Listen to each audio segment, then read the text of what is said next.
single day. I'm gonna make something great. What's up, everybody? It's your boy Johnny D. How you doing? And welcome back to my channel. Before we get into the video, I'm gonna need you to like, comment, subscribe, and click that bell. Now let's get into the video.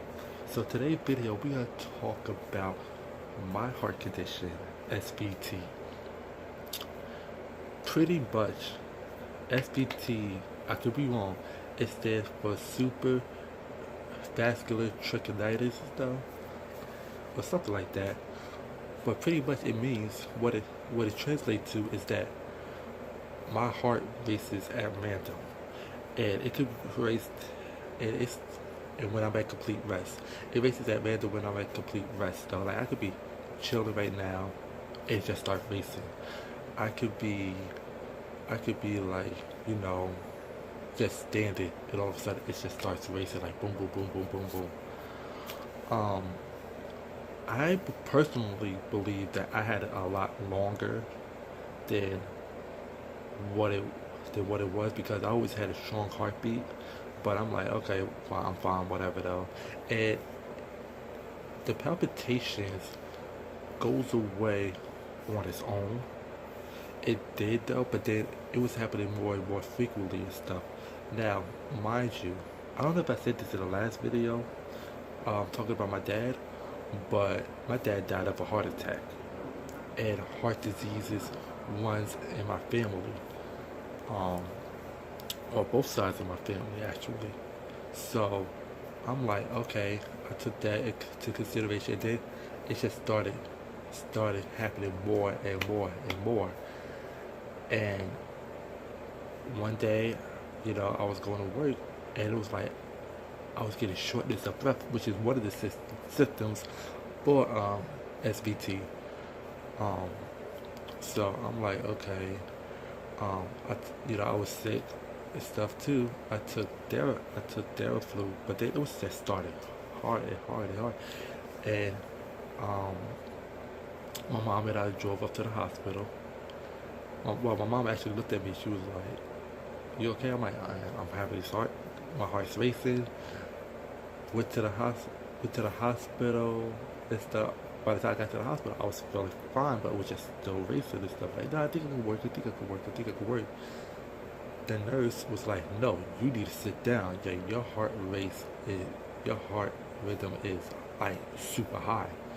So, and you could pass out." So they put me in a wheelchair and stuff, and I think I stayed at the hospital overnight, and I could not get it down.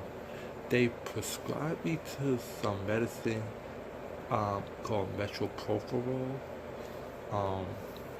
and I had to take that for a while, like twice a day for a while.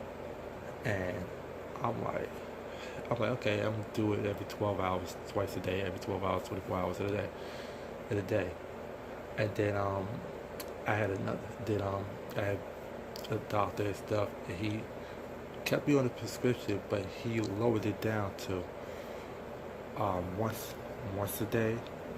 And I'm like, okay, I'm saying in my head, I'm like, I'm not about to be on medicine for the rest of my life though. I think it was like 25 when that happened, 25, 26 when everything started happening like that. I'm like, I'm not about to be like on this medicine for the rest of my life though. So, okay, cool.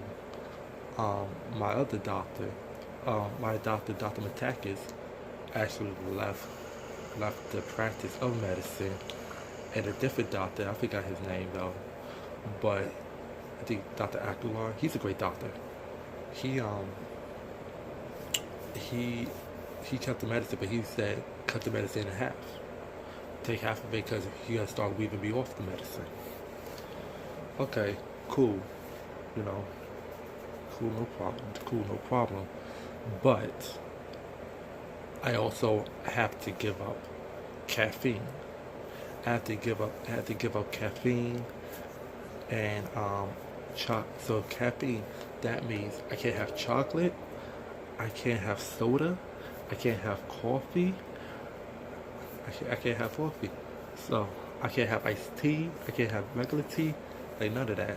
So I'm like, okay, cool, boom, no problem. So then I officially get off the medicine. Everything was going fine. One day, okay, everything was going fine. All of a sudden, everything was going fine. And then he was like, oh yeah, I can still have the caffeine or whatever. Too, once I get off the medicine, I can still have the caffeine and stuff, cool, because everything was going fine. See nothing wrong. Then all of a sudden, I started having the palpitations.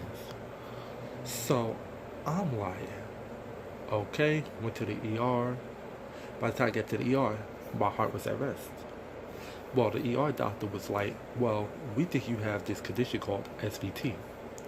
Now, before that, they didn't know what was going on with my heart, though.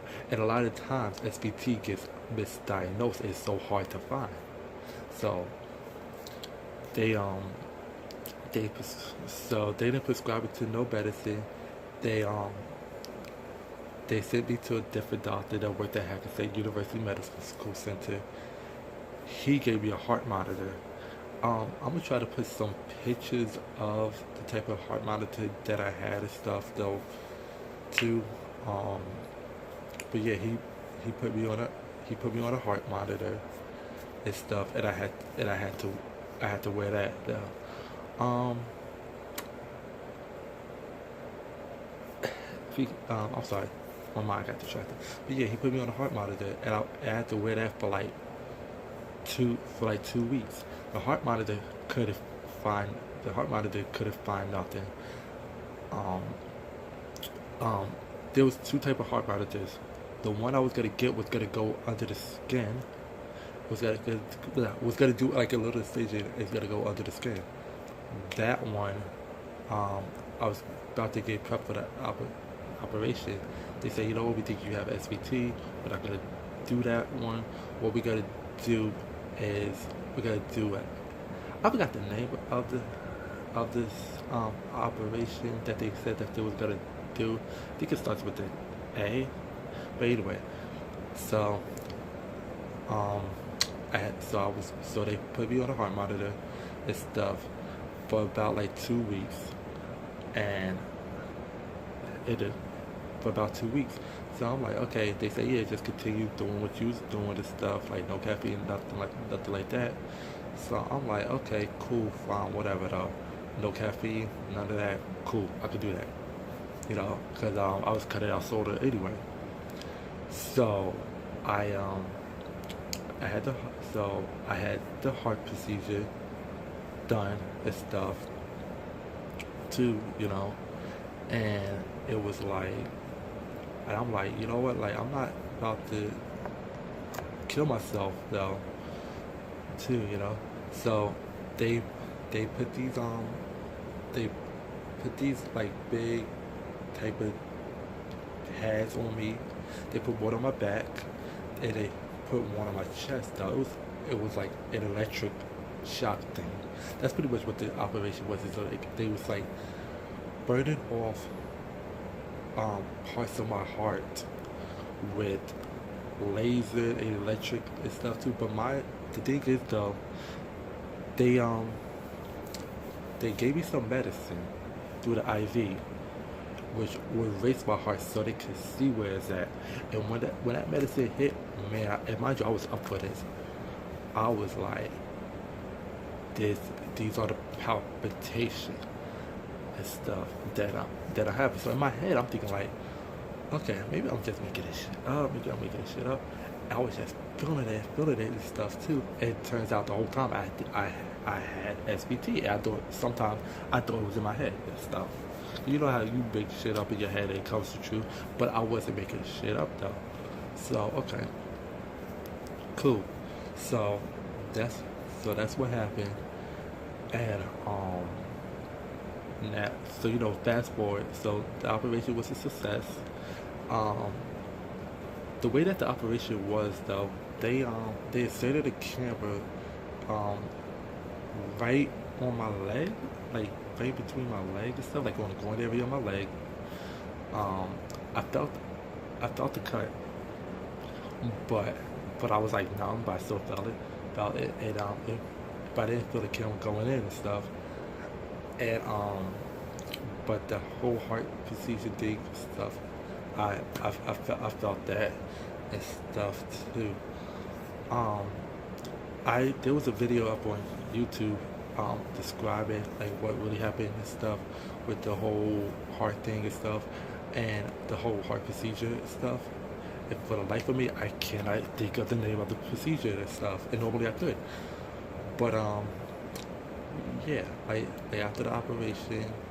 Oh, shout out to my cousin Crystal for being there for me and stuff. She was there. Um, Shout out to my mom. Of course, my mom was there.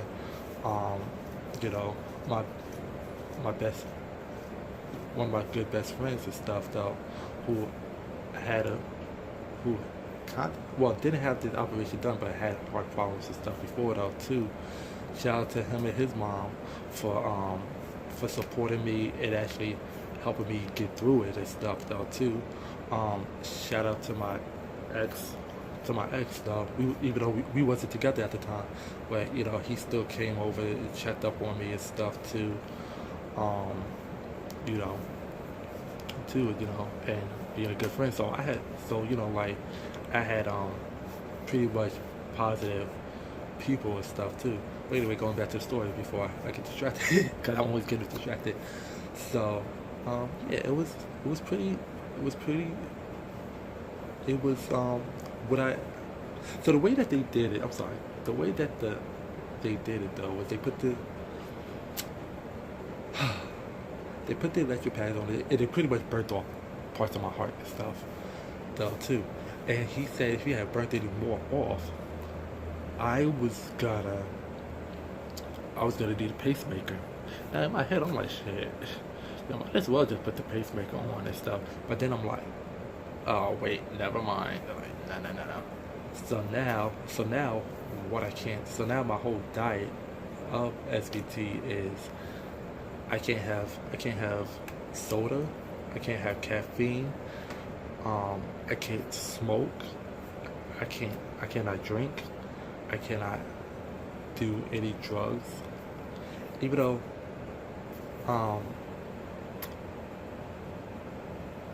I haven't touched alcohol. And I wasn't a big fan of alcohol anyway. But I haven't touched alcohol. I smoke weed every now and then. Because it's like, okay, doctors tell you what you can't do, but then I'm like, okay, well, let me just test it out and stuff. And we didn't do nothing to it though. I'm not saying, oh yeah, I'm waking up and baking every day. No, that's not me. That would never be me. If that's you, that's good on you, but that would never be me. I smoke weed every now and then. But yeah, but I had that procedure done back in 2017. It's 2019, almost 2 years later. And yeah, I don't miss caffeine at all.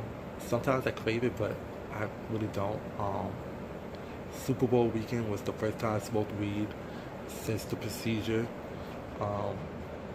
Alcohol, I'm like, man, I wish I could just get a Long Island iced tea, cause my birthday when I turned 27 was the last time that I drank the stuff. Everybody know what happened at Club 8? Listen. But yeah, that was the last time I drank the stuff.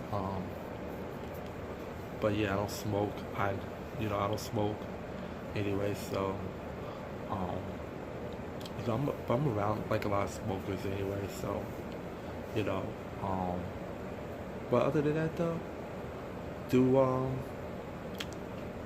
I still feel some tightness every now and then? Yeah, I feel some tightness every now and then, but it's like it's nothing like major. There's certain over the counter medicines that I cannot take though too. So I have to read I have to read the ingredients and stuff to see what I can and can't have and stuff. Um, you know. But other than that though, my diet changed a lot. But then at the same time, it's like, okay, well, I just gotta, you know, cut out the caffeine pretty much though. I can't drink bubbly stuff like seltzer water. I cannot drink. Um, Sparkling cider. I cannot drink and stuff because that could set off the palpitation. And I don't want no more palpitation. I really don't like that. That was that was hell. That was hell for me. But anyway, I know this video is long, and I know I kind of got distracted and stuff. But anyway, thank you for thank you for liking this video. Thank you for watching this video. And like always, I love y'all.